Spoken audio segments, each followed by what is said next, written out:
Okay, so a lot of times on the twin flame journey, we are truly hard on ourselves, right? About how we handle certain situations when it comes to the twin flame. And a lot of us will go seeking out, you know, answers through like teachers, coaches, gurus, you fucking name it, right? And the thing is I remember being hard on myself when it came to like obsessively thinking about my twin flame, going on his profile, checking up on him, fucking talking about him all the time, blah, blah, blah. The list goes on, right? I feared it. I feared doing that. I thought, there was something wrong with me and that it was wrong for me to do all of that. But once I realized that there was no control over me feeling that way, that there was no control of me wanting to go and check on my twin flame's profile or talk about my twin flame, blah, blah, blah, whatever. Once I realized that all of that was just completely natural and it was just me being authentically who I am, right? There was no longer this resistance, right?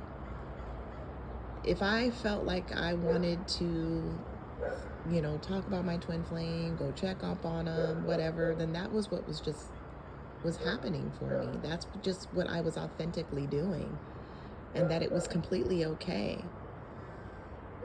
And I didn't feel so trapped by resisting what was coming up for me authentically.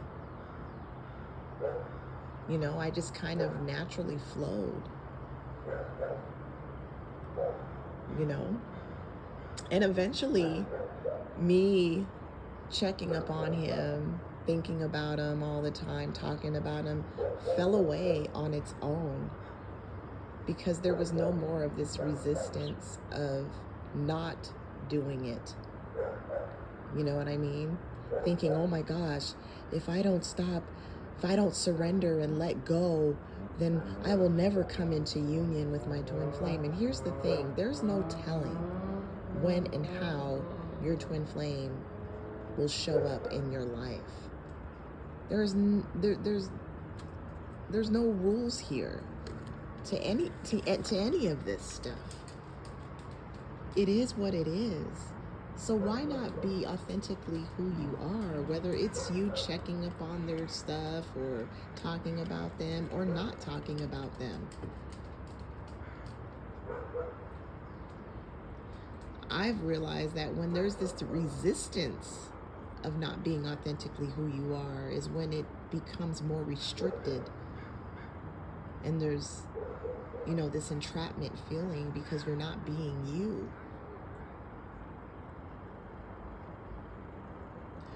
It's called loving yourself unconditionally because you're allowing yourself to just be authentically who you are. And you not obsessing and looking and seeking and searching out your twin flame will stop when it stops. It will just end on its own. It will just kind of fall away. It will dwindle out on its own because there is no more resistance to what's happening to you. That you're just kind of flowing with whatever's coming up. Whether it's you checking on their profile, whether it's you talking about them, not talking about them, blah, blah, blah. It's just whatever's happening. But yeah, that's what, was coming up for me today. And I figured I'd get on here and talk about it for those of you that resonate and need to hear this. But anyways, take what resonates and leave the rest, right? I guess it's bye for now. Ciao.